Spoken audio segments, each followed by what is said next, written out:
Rainfall दिया गया है वो लाइट रेनफॉल। આ ચોમાસામાં બ્રેક આવી શકે છે, વરસાદ પડવાની પેટર્ન અલગ અલગ હશે। ચોમાસાને લઈને અંબાલાલ પટેલની ચિંતાજનક આગાહી। પહેલીવાર ચોમાસું હશે અલગ। આ ચોમાસામાં બ્રેક આવી શકે છે, વરસાદ પડવાની પેટર્ન હશે અલગ। ક્યાંક છાંટા તો ક્યાંક મધ્યમ વરસાદ થઈ શકે। જુલાઈ ઓગસ્ટમાં પણ જળબંબાકાર થઈ શકે। ગુજરાતમાં વરસાદના મંડાણ થઈ ગયા છે। દક્ષિણ ગુજરાત સહિતના વિસ્તારોને ચોમાસું ભીંજવી રહ્યો છે, ત્યારે ચોમાસાને લઈને અંબાલાલ પટેલે ચોંકાવનારી આગાહી કરી છે। અંબાલાલ પટેલે અનુમાન કર્યું છે કે આ ચોમાસામાં બ્રેક આવી શકે છે, વરસાદ પડવાની પેટર્ન અલગ અલગ હશે। ક્યાંક છાંટા તો ક્યાંક મધ્યમ વરસાદ થશે। પવનની ગતિ સાથે 2.5 ઇંચ સુધી વરસાદ થઈ શકે। અંબાલાલના મતે આ નિરંતર ચોમાસું ન હોઈ શકે। 21 જૂન બાદ નિરંતર ચોમાસું આવી શકે છે, જે બાદ અણધાર્યા વરસાદથી કેટલોક ભાગ જળબંબાકાર થઈ શકે। બીજી તરફ 21મી જૂન બાદ ગુજરાતમાં ગરમીમાં ઘટાડો થશે। 21 જૂનથી વરસાદ ધબધબાટી બોલાવશે। જુલાઈ ઓગસ્ટમાં પણ સારું ચોમાસું રહેશે। સપ્ટેમ્બરમાં લાનીનોની અસરે ગુજરાતમાં પાછોતરો વરસાદ પણ સારો થઈ શકે છે। આ વખતે ઓક્ટોબર સુધી વરસાદ રહી શકે છે। 21મી જૂન બાદ આદ્રા નક્ષત્રમાં ચોમાસું સારું રહેશે। આ ચોમાસામાં બ્રેક આવી શકવાની શક્યતા રહે છે, કારણ કે ચોમાસું તો ભિન્ન ભિન્ન ભાગોમાં આવશે। દક્ષિણ ગુજરાતના ભાગો, દક્ષિણ સૌરાષ્ટ્રના ભાગો, સૌરાષ્ટ્રના અન્ય ભાગો, ઉત્તર ગુજરાતના ભાગો, પંચમહાલના ભાગો, મધ્ય ગુજરાતના ભાગોમાં વરસાદ થશે। પણ આ વરસાદ જે છે એ કોઈ ઠેકાણે છાંટા સુધી, કોઈ ઠેકાણે હળવો તો કોઈ ઠેકાણે મધ્યમ વરસાદ થશે। અને પવનની ગતિ સાથે કોઈ ઠેકાણે 1 ઇંચ 2 ઇંચ કે તેથી વધુ પણ વરસાદ થઈ શકે, પરંતુ આ નિરંતર ચોમાસું ન કહી શકાય। મેઘરજ પંથકમાં ગાજવીજ સાથે ધોધમાર વરસાદ। દિવસભરના ભારે ઉકળાટ બાદ ખાબક્યો છે વરસાદ। કસાણા, રમાડ, મોટી પંડુલી વિસ્તારમાં વરસાદ। ભારે પવન સાથે ધોધમાર વરસાદથી વાતાવરણમાં ઠંડક પ્રસરી ગઈ। નર્મદા પહેલા વરસાદે જ કેળાના ખેડૂતોની કમર ભાંગી નાખી છે। કેળાના પાકનો સોથ વળી ગયો। રાજ્યમાં હજુ સત્તાવાર ચોમાસું બેઠું પણ નથી, ત્યાં વરસેલો વરસાદ મુશ્કેલી તાણી લાવ્યું છે। વાત છે નર્મદા જિલ્લાની, જ્યાં 2 કલાકમાં 1.5 ઇંચ વરસાદ ખાબકતા કેળાના ખેડૂતોની કમર ભાંગી ગઈ। રાજપીપળા, કેવડિયા સહિતના સ્થળોએ ગાજવીજ સાથે વરસાદ વરસ્યો। જોકે આ પ્રથમ વરસાદે રાજપીપળા સહિત જિલ્લાભરમાં વિનાશ વેર્યો છે। પહેલા વરસાદમાં જ કેળ, કેરી અને પપૈયાને ભારે નુકસાન થયું છે। જોકે આ વરસાદે માત્ર ખેડૂતોને નહીં પરંતુ સ્થાનિકોને પણ રડાવ્યા છે, જે લોકોના કાચા મકાનોના છાપરા ઉડતા ઘર વિહોણા થયા છે, જેથી હવે તે બહાર રહેવા મજબૂર બન્યા છે। નર્મદામાં માંગરોળ, રામપુરા, શહેરાવ, ગોપાલપુરા ગામમાં 500 એકર કેળાના પાકને લાખોનું નુકસાન થતા જગતના તાતને ફરી રોવાનો વારો આવ્યો છે। ત્યારે ખેડૂતો સરકાર પાસે સર્વે કરાવી નુકસાનીના વળતરની માંગ કરી રહ્યા છે। અષાઢી બીજ પહેલા જ અરવલ્લી પંથકના ખેડૂતોએ વાવણીના કર્યા શ્રી ગણેશ। ચોમાસું બસ હવે ગુજરાતના આંગણે દસ્તક દેવાનું જ છે, ત્યાં ખેડૂતોએ સારા વરસાદની આશા સાથે વાવણીની શરૂઆત કરી દીધી છે।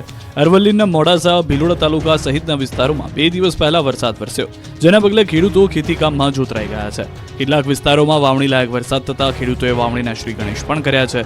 ખાસ કરીને જિલ્લામાં ખરીફ સિઝનમાં 2 લાખ હેક્ટર જમીનમાં મગફળી, કપાસ, મકાઈ સહિતના પાકોનું વાવેતર થાય છે। ત્યારે સમયસર ચોમાસાની સિઝનને ખેડૂતો માટે સારું ઉત્પાદન થવાની આશા પણ વધારી છે। સાથે સરકાર પાસેથી ઉત્પાદનના સારા ભાવ મળે તેવી આશા ખેડૂતો રાખી રહ્યા છે। આ તરફ અમરેલીના રાજુલાના ગ્રામ્ય વિસ્તારમાં ધોધમાર વરસાદ ખાબક્યો। રાજુલાના વાવેરા, ધારેશ્વર, દીપડિયામાં મુશળધાર વરસાદ। 2 ઇંચ જેટલા વરસાદને કારણે ખેતરોમાં પાણી ભરાઈ ગયા છે। દ્રશ્યો આપ જોઈ રહ્યા છો, ખેતર નહીં તળાવ બની ગયા હોય તે પ્રમાણેની પરિસ્થિતિ થઈ છે। હજી પણ વરસાદ સત્તાવાર રીતે ચોમાસું જે છે તે આવ્યું નથી, પરંતુ સૌરાષ્ટ્રનો મિજાજ કંઈક અલગ કહી રહ્યું છે। રાજુલાના દ્રશ્યો સ્પષ્ટ કરી રહ્યા છે કે કેટલો ભારે વરસાદ થયો છે। રાજુલાના ગ્રામ્ય વિસ્તારમાં ધોધમાર વરસાદના દ્રશ્યો આપ જોઈ રહ્યા છો। અનેક વિસ્તારોની અંદર આ પ્રમાણેની પરિસ્થિતિ છે। હાલના જે દ્રશ્યો છે તે ખેતરોના છે, જે ખેતર ન રહી અને તળાવ બની ગયા હોય તે પ્રમાણેની પરિસ્થિતિ જન્મી છે।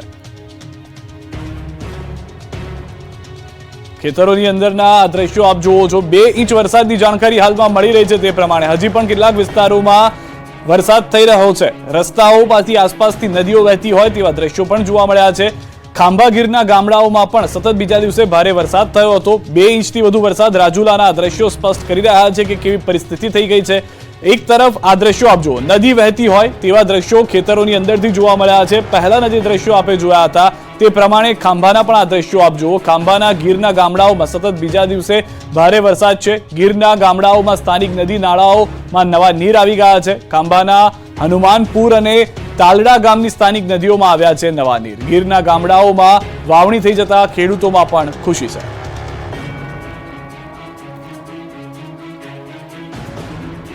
પાટણના હરીજમાં પાણીનો બગાડ, તંત્ર ઘોર નિંદ્રામાં.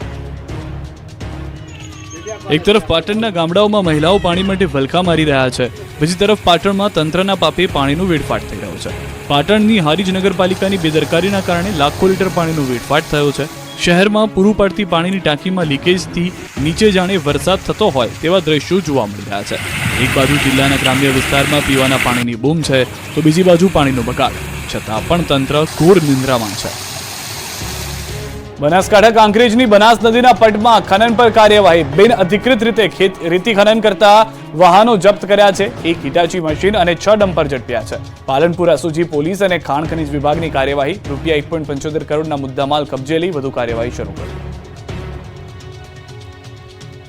વલસાડના ધરમપુરમાં તસ્કરોએ મચાવ્યો આતંક. સૂકા મેવાની દુકાનમાં ઘૂસ્યા. વલસાડના ધરમપુરમાં તસ્કરોએ તરખાટ મચાવ્યો. તસ્કરોએ સૂકા મેવાની એક દુકાનને નિશાન બનાવી, જેમાંથી 25 કિલોથી વધુ સૂકા મેવાની ચોરી કરી ફરાર થઈ ગયા. ધરમપુરના એસટી ડેપો સામે આવેલી જય જોગણિયા નામની એક સૂકા મેવાની દુકાનને તસ્કરે નિશાન બનાવી. મોડી રાત્રે એક તસ્કર દુકાનની બહાર આવે છે અને દુકાનનું શટર તોડી અંદર પ્રવેશ કરે છે અને ત્યારબાદ દુકાનમાં રાખેલા કાજુ, બદામ, અંજીર સહિતના 25 કિલોથી વધુ સૂકા મેવા અને 2000 રૂપિયા રોકડા ચોરી કરીને બિલ્લી પગે ફરાર થઈ જાય છે. સમગ્ર ઘટના સીસીટીવી કેમેરામાં કેદ થઈ. ધરમપુર પોલીસે સીસીટીવી ફૂટેજના આધારે મેવા ચોર તસ્કર સુધી પહોંચવા તપાસ હાથ ધરી છે. અરવલ્લીમાં ઘઉંના લૂંટની આડમાંથી મળ્યો દારૂ, પોલીસ પણ ચોંકી. અરવલ્લી પંથકમાં દારૂડિયાઓ અને બુટલેગરો બેફામ બન્યા છે. પોલીસને ચકમો આપવા માટે બુટલેગરો દારૂ ઘુસાડવા માટે અવનવા કિમિયા અજમાવી રહ્યા છે. ત્યારે આ વખતે મોડાસાના ગાજણ ટોલ બૂથ પરથી વિદેશી દારૂ પકડાયો. બુટલેગરોનો કિમિયો જાણી પોલીસ પણ ચોંકી ગઈ, કેમ કે આ બુટલેગરોએ ઘઉંના લોટની અંદર દારૂ છુપાવ્યો હતો. આ અંગેની પોલીસને બાતમી મળતા અરવલ્લી જિલ્લામાં સ્ટેટ મોનિટરિંગ સેલે મોડાસાના ગાજણ ટોલ બૂથ પાસે તપાસ આદરી હતી. ત્યારે લાખો રૂપિયાનો દારૂ ઝડપાયો હતો. પંજાબી હોટલ સામે ઉભેલા ટ્રકમાં ઘઉંના લોટની આડમાં સંતાડેલા વિદેશી દારૂનો મોટો જથ્થો ઝડપી પડાયો. શામળાજી તરફથી આવતી ટ્રકની તપાસ લેતા લાખો રૂપિયાનો દારૂ ઝડપાયો. એસએમસીએ 8,892 દારૂની બોટલ સાથે રૂપિયા 10,35,600ની કિંમતનો દારૂ ઝડપ્યો. એસએમસીએ દારૂ સહિત 32,62,080 રૂપિયાનો મુદ્દામાલ જપ્ત કરી ગ્રામ્ય પોલીસ મથકે લવાયો. એસએમસીએ 2 લોકોને ઝડપી કાર્યવાહી હાથ ધરી છે. મોરબીના ગુંટુ ગામના લોકોને લઈને પણ વાત કરીએ. આ તરફ અમરેલીથી પણ વધુ એક સમાચાર કે જ્યાં આગળ સતત બીજા દિવસે જળબંબાકારની સ્થિતિ જોવા મળી હતી અને અનેક વિસ્તારો એવા હતા અમરેલીના કે જ્યાં આગળ વરસાદ થયો છે અને મોરબીની શું પરિસ્થિતિ છે તેની પણ વાત કરીએ. મોરબી પાલિકાને મહાનગરપાલિકાનો દરજ્જો આપવાની જાહેરાત થઈ ગઈ છે, જેની કામગીરી પણ શરૂ કરી દેવાય છે. ત્યારે મોરબી નજીક આવેલું ગુંટુ ગામનું મનપામાં સમાવેશ કરાતા ગ્રામજનોએ વિરોધ નોંધાવ્યો છે. ગ્રામજનોએ કલેક્ટરને રજૂઆત કરી કે ગુંટુની આસપાસના ગામોનો મનપામાં સમાવેશ નથી કરાયો, ત્યારે આ ગામનો શા માટે સમાવેશ કરાઈ રહ્યો છે. તેમના ગામના દરેક પ્રકારની સુવિધા છે અને સમૃદ્ધ ગામ છે, ત્યારે ગુંટુ ગામનો મોરબી મનપામાં સમાવેશ ન કરવામાં આવે તેવી રજૂઆત કરી હતી. ત્યારે કલેક્ટરનો દાવો છે કે આ ગામનો મનપામાં સમાવેશ કરવાની દરખાસ્ત 2 વર્ષ પહેલા તૈયાર થઈ હતી, છતાં પણ ગ્રામજનોની રજૂઆતને ઉચ્ચ સ્તરે પહોંચાડાશે. સુરેન્દ્રનગર નગરપાલિકા થાળીઓના રણકારથી ગુંજી. થાળીઓનો રણકાર, મહિલાઓનું હલ્લાબોલ અને ઓફિસનો ઘેરાવ. આ દ્રશ્યો છે સુરેન્દ્રનગરના.